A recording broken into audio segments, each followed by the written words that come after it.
Hello, bienvenue aux capsules d'Anaïva. Alors aujourd'hui c'est un peu spécial ou un peu particulier parce que j'ai envie de vous parler du making of, du processus de création d'une capsule et principalement celle de vendredi saint où j'ai créé un nouveau personnage, Sœur Rita, et son histoire m'a tellement bouleversée que j'avais envie de partager ça avec vous. Et du coup, vous comprenez comment je fonctionne quand je crée une capsule. Alors, ce vendredi saint, j'avais envie de faire une nouvelle capsule. J'avais en tête le personnage de Suzy, la Suisse allemande. J'avais envie d'intégrer le docteur Didier Raoult, qui a trouvé le médicament contre ce virus, la chloroquine. Et j'avais envie d'intégrer des chiffres officiels sur le nombre de décès de la grippe habituelle et le nombre de décès du corona jusqu'à présent. Et là, il me fallait des sources sûres. Donc, j'ai immédiatement pensé à mon ami Fabien, que je salue, et je l'ai appelé pour avoir les informations des sites internet sur lesquels je pouvais aller, sur lesquels je pouvais me fier. Et on a parlé de choses et d'autres. Et là, il me demande si j'ai lu le livre qu'il m'avait offert. Et j'ai dit non, pas encore. Malheureusement, j'ai pas eu l'occasion. Et il me dit bah, c'est bien dommage parce qu'il y a des réflexions très intéressantes dans ce livre, dont la 29, où depuis que je l'ai lu, il y a des années en arrière, j'y réfléchis et j'y réfléchis encore. Et là, du coup, ça m'a titillé. Ah oui, j'ai eu envie d'en savoir un peu plus sur cette pensée 29. Alors je suis allée chercher le fameux livre qu'il m'avait offert, donc l'Évangile de Thomas. J'ai lu le passage 29, alors effectivement il était un peu plus complexe que les autres, parce qu'après je suis revenue un petit peu en arrière et je suis tombée sur le passage ou la pensée 27. Et là, et là ça m'a fait tilt. Il fallait absolument que je mette ce passage en avant. Il fallait absolument que je crée une capsule avec ce passage-là. Je vais vous le lire. Jésus disait, si vous ne jeûnez pas au monde, vous ne trouverez pas le royaume. Si vous ne célébrez pas le sabbat comme un sabbat, vous ne verrez pas le Père. Alors pourquoi ça m'a parlé ? Parce que finalement ce sabbat, c'est un moment de pause. Et là, ce confinement est un moment de pause mondiale. Et pour moi, il représentait comme une addition de tous les sabbats qu'on n'avait pas respectés. Donc, une idée lumineuse a germé, mettre ce texte en lumière. Et lequel de mes personnages pouvait le faire ? Alors, je les ai tous passés en revue. Il y avait Suzy, la Suisse allemande, Wendy qui part dans tous les sens, non. Victoria, l'émancipée, pas non plus. Puis Bétadine, bah encore moins. Et donc, il fallait créer un personnage. Oh. Et là, très vite, je me suis dit qu'il fallait une sœur, une bonne sœur. Et donc, il fallait lui trouver un nom à cette bonne sœur. La sœur Thérèse, bon, il y a déjà sœur Teresa. J'ai pensé à Emmanuel parce que j'ai trouvé assez drôle de mettre une actrice de film un peu osée comme ça. Puis après, évidemment, tout le monde sait qu'il existe déjà une sœur Emmanuel, donc ça n'allait pas. Alors je suis allée taper sur internet sex symbole et là je suis tombée sur 5 femmes. Il y avait Marilyn Monroe, il y avait Mae West, il y avait Ash Mahan, une Syrienne, je ne connais pas. Et puis il y avait il y avait Betty Page et il y avait cette Rita Hayworth. Rita Hayworth. Et je me suis dit, mais Rita, sœur Rita, mais ça sonne bien. Ça sonne super bien. Et alors, qu'est-ce que j'ai fait ? Je suis allée taper sur Internet pour voir s'il existait déjà une sœur Rita. Et effectivement, il y en avait une, mais qui avait vécu dans les années 1400. Alors, plus personne ne se souvenait vraiment d'elle aujourd'hui. Et donc, j'ai quand même... Et là, il y a eu un truc assez incroyable, c'est que quand je regarde juste à côté de son nom, il y a écrit celle qui prône l'amour. Et là, je me suis dit, mais elle s'appellera seule Rita. C'était clair pour moi. C'était clair parce que moi qui prône l'amour dans mes spectacles, l'amour de soi dans mes thérapies, All You Need Is Love, Love, Love, il était clair que cette sœur Rita, elle me représentait. Je ne sais pas, mais en tout cas, je venais en résonance avec cette femme. Et curieuse comme je suis, j'ai eu envie d'en savoir plus. Donc j'ai commencé à lire, et plus je lisais, plus j'avais envie de la connaître, cette sœur Rita. Et j'estime qu'on a beaucoup à apprendre d'elle. Oui. Alors, je vais vous la présenter, cette sœur Rita. Hein, parce qu'elle a quand même un visage. Voilà, un joli visage angélique. Alors, la nana. Bah déjà, elle est italienne. Donc, on a un point en commun parce que moi aussi, j'ai des origines italiennes. Elle est de Cascia. Cascia est située à 150 km de Rome et c'est très proche des Abruzzes, la région d'où je suis originaire. Elle est la fille de Antonio et Amata. Amata, ça veut dire aimer. Et Antonio, c'était le nom de mon grand-père. Drôle de coïncidence. Ce couple était surnommé le porte-paix par les gens du village. Donc c'était des gens fondamentalement bons. Sauf qu'ils n'avaient pas d'enfants. Et un jour, Amata, elle entend la voix d'un ange qui lui dit « Tu donneras la vie à une petite fille. » Et plus tard, cet ange revient et lui dira « Tu la nommeras Rita, en l'honneur de Santa Margherita. » Et voilà. Et Santa Margherita, c'est le nom d'une de mes tantes. Deuxième coïncidence. Alors, il faut savoir que cette Rita, déjà très tôt, à l'âge de 12-14 ans, elle a déjà le vœu de se consacrer à Dieu. Mais ses parents, ils ne sont pas d'accord. Et ils décident de lui trouver un mari. Elle essaye de protester, mais ça ne marche pas. Ses parents sont déterminés, donc elle finit par épouser Paolo. Et Paolo, c'est le prénom d'un de mes oncles, qui est d'ailleurs le frère de Margherita. Et qui est aussi le nom de jeune fille de ma mère. Donc là, ça fait beaucoup de coïncidences. Alors ce Paolo, c'est son opposé. Tenez-vous bien, il est brutal, buveur et jouisseur. Non mais la totale. Elle, imperturbable, elle lâche prise et elle y voit comme une volonté de Dieu. Un truc de dingue. Alors, le tempérament autoritaire et brutal de Paolo ne fait que se confirmer après son mariage. Ben oui, parce qu'après la lune de miel, le naturel revient au galop.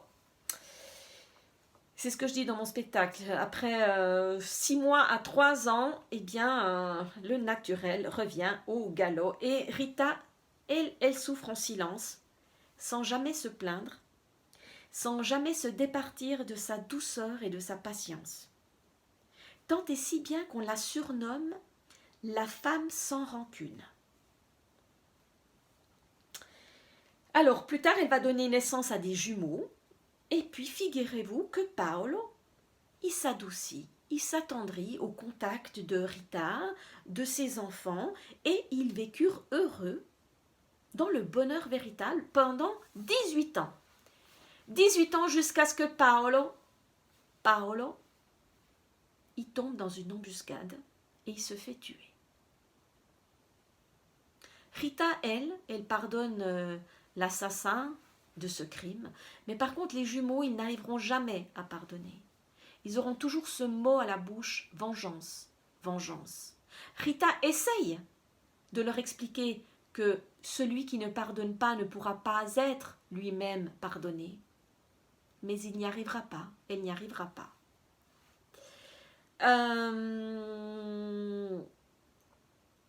Et puis un jour, en revenant des champs, eh bien les jumeaux ont des frissons et ils meurent peu après. Et donc il faut savoir qu'entre-temps, Rita, elle a perdu ses parents et là elle se retrouve seule. Et elle se souvient de sa vocation de religieuse. Donc elle va frapper à la porte du monastère et on lui refuse l'accès. Ben, pourquoi? Parce qu'elle est plus jeune, parce elle est plus vierge et surtout elle est veuve. Elle, bienveillante, elle ne se décourage pas. Au contraire, entre-temps, elle va de porte à porte et elle passe son message en tant que messagère de paix et le miracle s'accomplit. Figurez-vous que tous les habitants du village se réconcilient. Non mais un truc de dingue. Et puis l'impossible se produit un jour. Qui est-ce qui vient toquer à sa porte?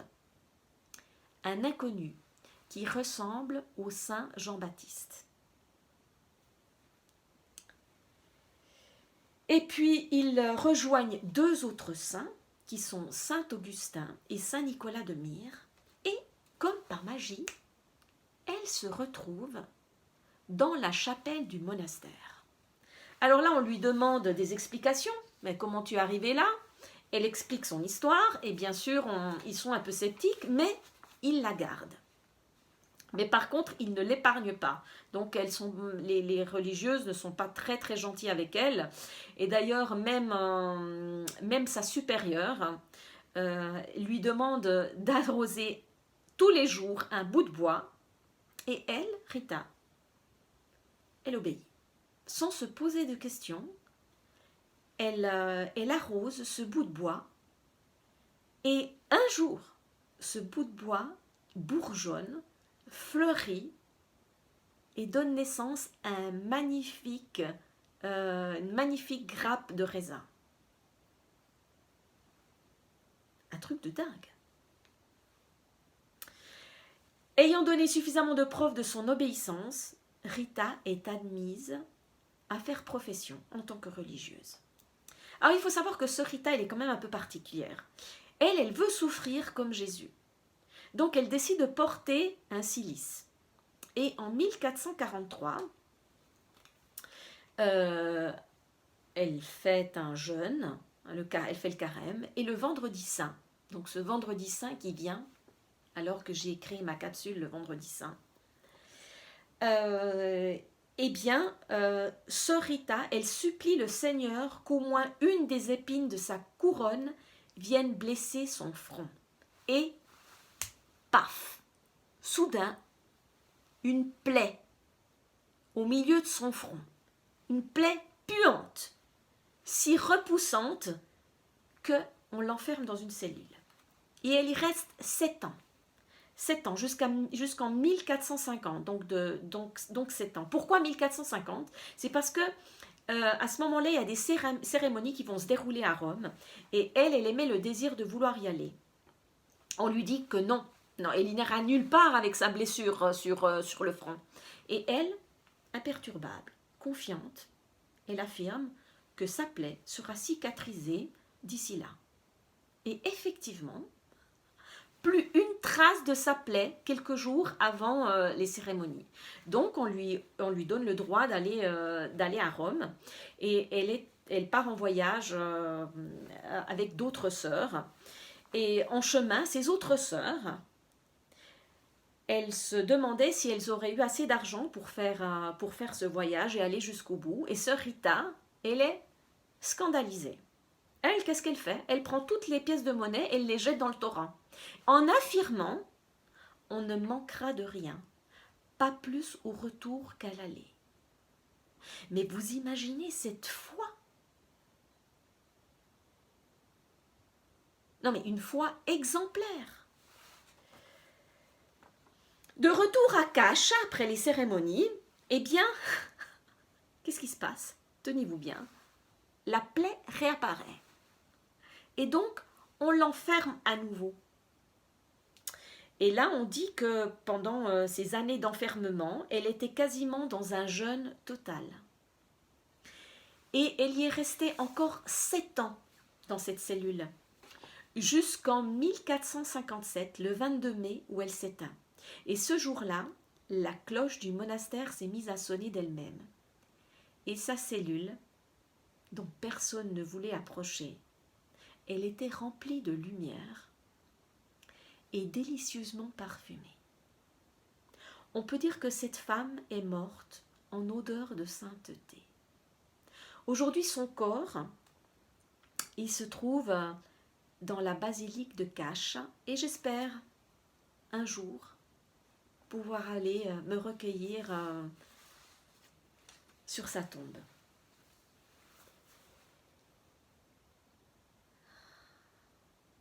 J'ai été très touchée parce que si on revient à ce passage que j'avais lu peu avant, qui parle de jeûne, qui parle de sabbat, donc de se recueillir, eh bien, Sœur Rita, qui a bel et bien existé, avait vécu ces deux choses.